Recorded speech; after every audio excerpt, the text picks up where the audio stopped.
Hi guys, another delivery from Lazada. Actually, ang tagal nito bago dumating. Sobra, grabe. Ang nakalagay kasi naman pre-order. So, ewan ko lang kung worth it naman yung pag-aantay natin. So, ito siya guys. So, kasi alam mo naman ng lola, kailangan mag-DIY paminsan-minsan. Pasensya na kayo sa... Ewan ko bakit ganito nag-auto-focus tong camera ko. But anyway, kita nyo pa rin naman siya. Hindi kasi ako makapag-setup ng isang... Ano ko yung... Tawag nito, yung isang setup ko ng... Teka nga, buksan ko muna ito na todo. Nawawala. Alam, pagod na pagod ako ngayon kasi... Galing kami ng doktor kasi pina-check up namin si tata. So, meron siyang something sa kanyang paa. So, I need to do something.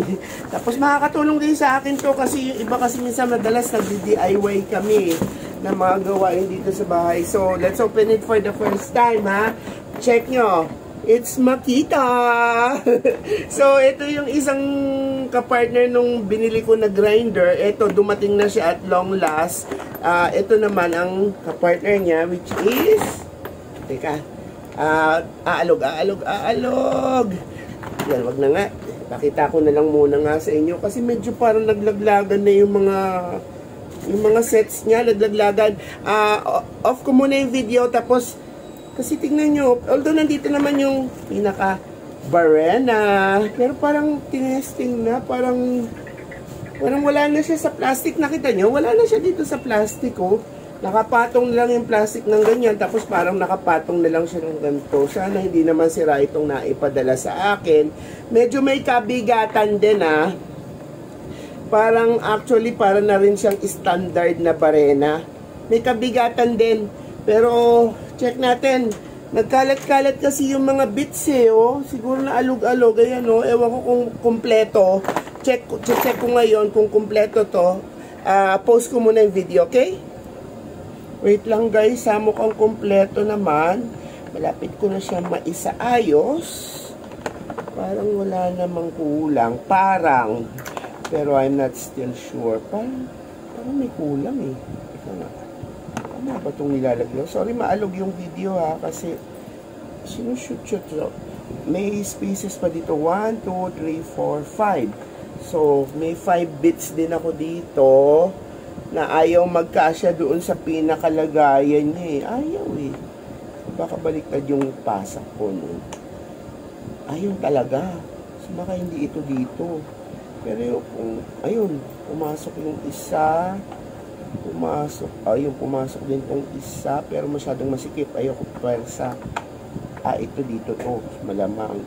Yan. Tapos, pa natin ha. Ayoko kasi magpersa-persa. Kasi sayang din naman yung lagayan para din ako mamumblema. Pero actually, hindi ako nagagamit ng mga ganitong lagayan. Alam nyo, nire-recta ko siya sa toolbox. Although, ayoko na itong ipersa itong iba. So, pakita ko na kagad sa inyo. So, ito siya ha.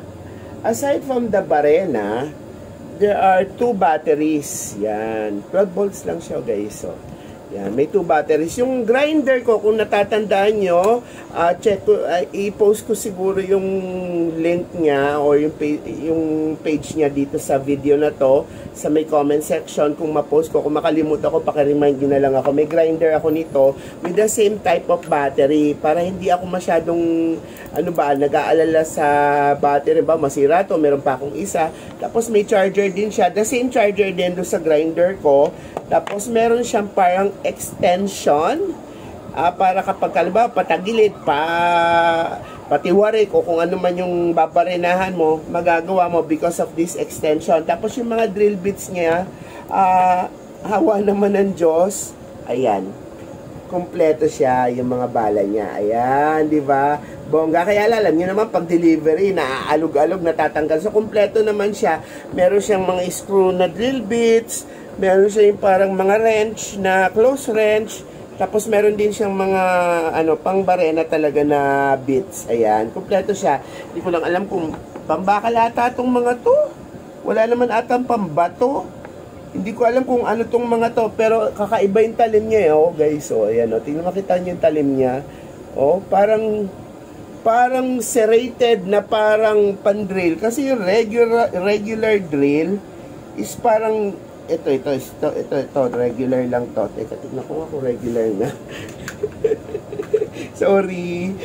Medyo tanga pa ang lola dito ng bahagi. Ayan, ito yung regular, di ba? Ito may parang double twist. Ayan, ayan. Nakita nyo?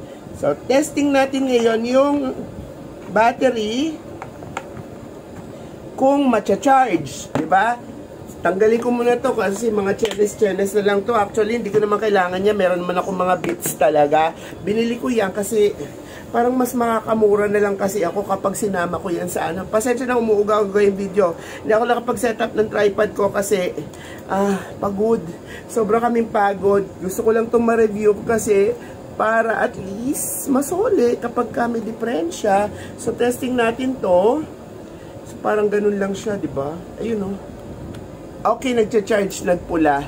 So, ganun din yung sa isa ko, yung sa Monkiki, parehas din sila ng pag-charge ng battery. So, tanggalin ko na to, okay siya. Ibig sabihin, nagcha-charge. Itong isa kaya nagcha-charge. Okay, nagcha-charge both battery. Siguro naman may charge to at mapapakita ko sa inyo, testingin ko sa inyo.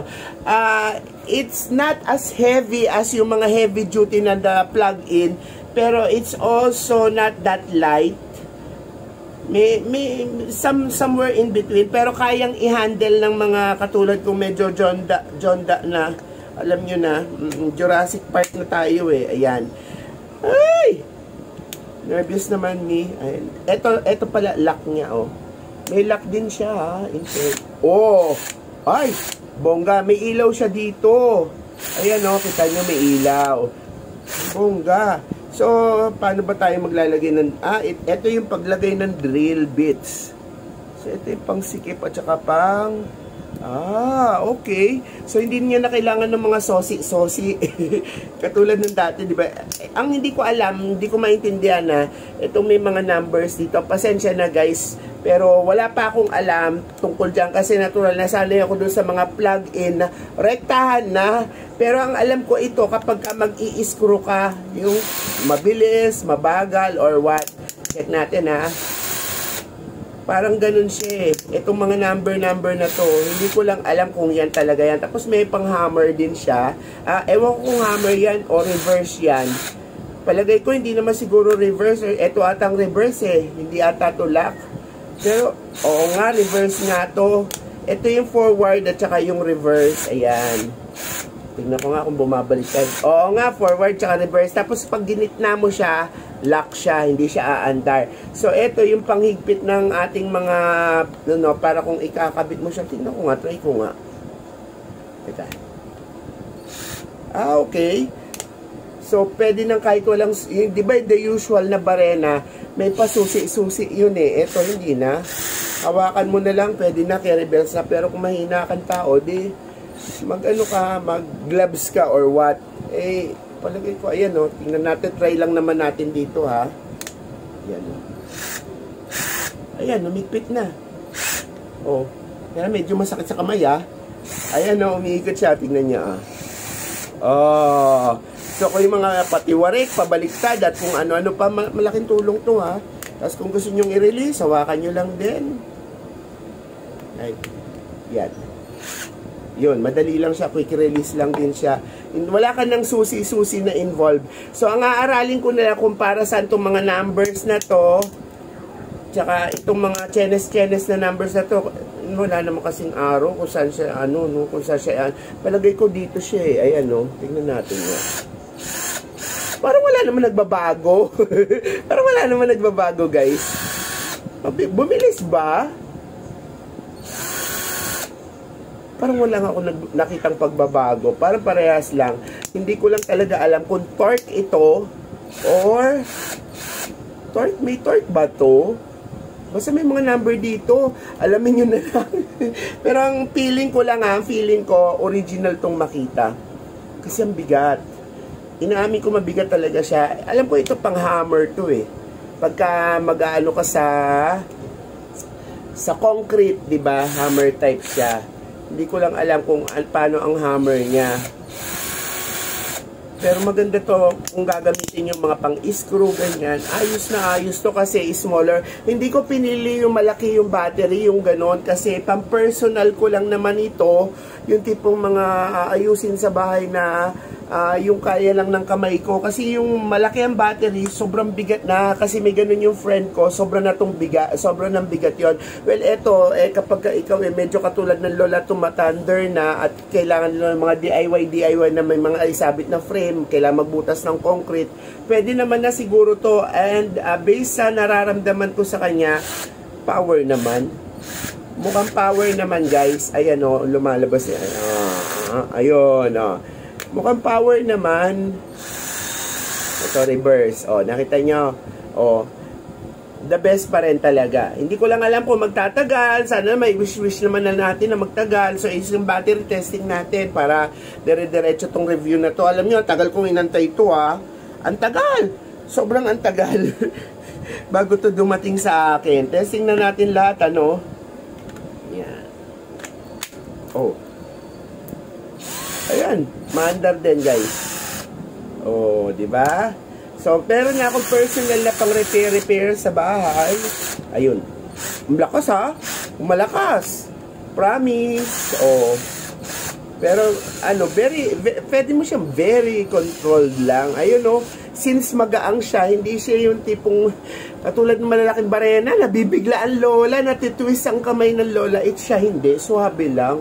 Mr. Suwabe lang, guys. Marami akong project na magagawa dito. Anyway, guys, kung gusto nyo ng gantong klase ng mga product na nire-review ng lola bago kayo bumili, I'll post nga pala yung link nito dyan sa Lazada ko to binili. Ipopost ko yung link.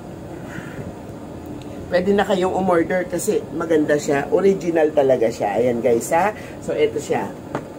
Oops! Yan! Ay, teka, i-display din natin to para makita nyo talaga ng buo. Oops! Ayan!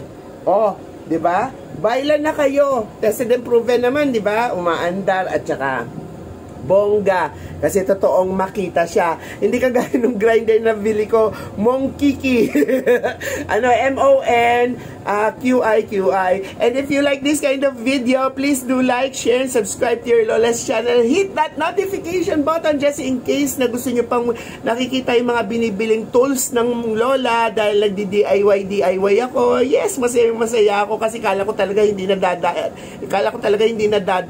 dadating. Kasi ang tagal-tagal talaga. Pre-order kasi siya. And dahil sa aking patience, nakuha ko yung gusto kong brand at the same time, nakuha ko yung gusto kong item na talagang sigurado ko naman siguro pag makita ang brand talaga, diba, bongga. So, next time, magdi-DIY tayo ng mga project dito sa bahay, nagagamitin ko to.